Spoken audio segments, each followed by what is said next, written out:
Good morning believers. இன்னைக்கு நம்ம பார்க்க போகிறது வந்து 2 கொரிந்தியர் 1வது அதிகாரத்தில் முதல் 11 வசனங்களை பார்க்க போகிறோம்.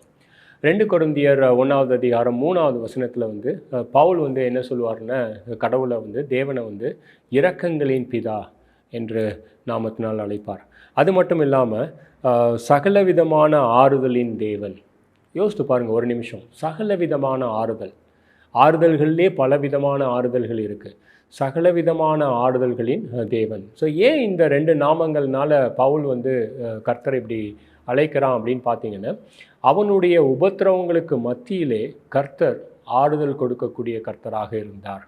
அவனுடைய உபத்திரவங்களின் மத்தியிலே கர்த்தர் இரக்கமுள்ள கர்த்தராக இருந்தார். அப்படி என்னதான் உபத்திரவம் அப்படின்னு பார்த்தீங்கன்னா, 8வது வசனத்தில் அவர் எழுதுறது என்னன்னு பாருங்கள். பவுல், ஆசியாவிலே எங்களுக்கு நேரிட்ட உபத்திரவத்தை நீங்கள் அறியாதிருக்க எனக்கு மனதில்லை.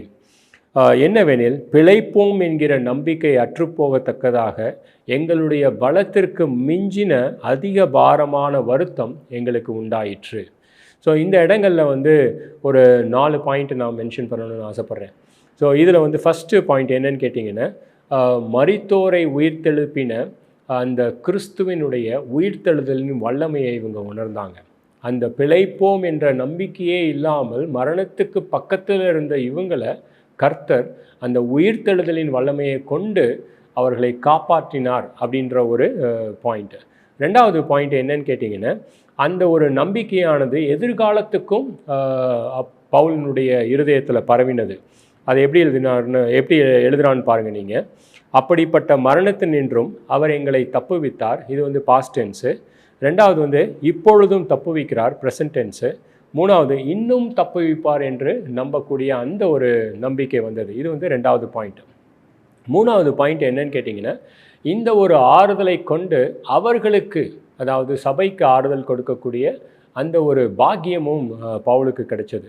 4வது பாயிண்ட் என்னென்னா, இது கர்த்தர் காப்பாற்றினார், இது கர்த்தர் தப்புவித்தார் அப்படின்றது மட்டும் இல்லாமல் இந்த சபையினுடைய ஜெபத்தின் மூலமாக கர்த்தர் பவுலினுடைய வாழ்க்கையில் இடைப்பட்டதையும் பவுலானவன் அறிந்து கொண்டான். ஸோ அதை எழுதுறது வந்து 11வது வசனம். அநேகர் மூலமாய் எங்களுக்கு உண்டான தயவுக்காக அநேகரால் எங்கள் நிமித்தம் கர்த்தரிடம் ஸ்தோத்திரம் செலுத்தப்படும் பொருட்டாக உங்களுடைய விண்ணப்பத்தினாலே எங்களுக்கு உதவி செய்யுங்கள்.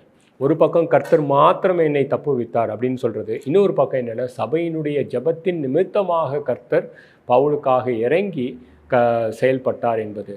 ஸோ இந்த மாதிரியான ஒரு வாழ்க்கை, சபையினுடைய போதகராக சபையினுடைய ஜெபத்தை நாடி மரணத்துக்கு ஏதுவான இடத்திலிருந்து தன்னை தப்புவித்த கர்த்தரை மாத்திரம் அறிந்து கொள்வது மட்டுமல்லாமல் இந்த சபையினுடைய ஜெபத்தின் முக்கியத்துவத்தையும் இதில் அறிந்து கடைசியாக கர்த்தருக்கு கொடுக்கக்கூடிய நாமம் என்னன்னு கேட்டிங்கன்னா, சகலவிதமான ஆறுதல்களின் தேவன்.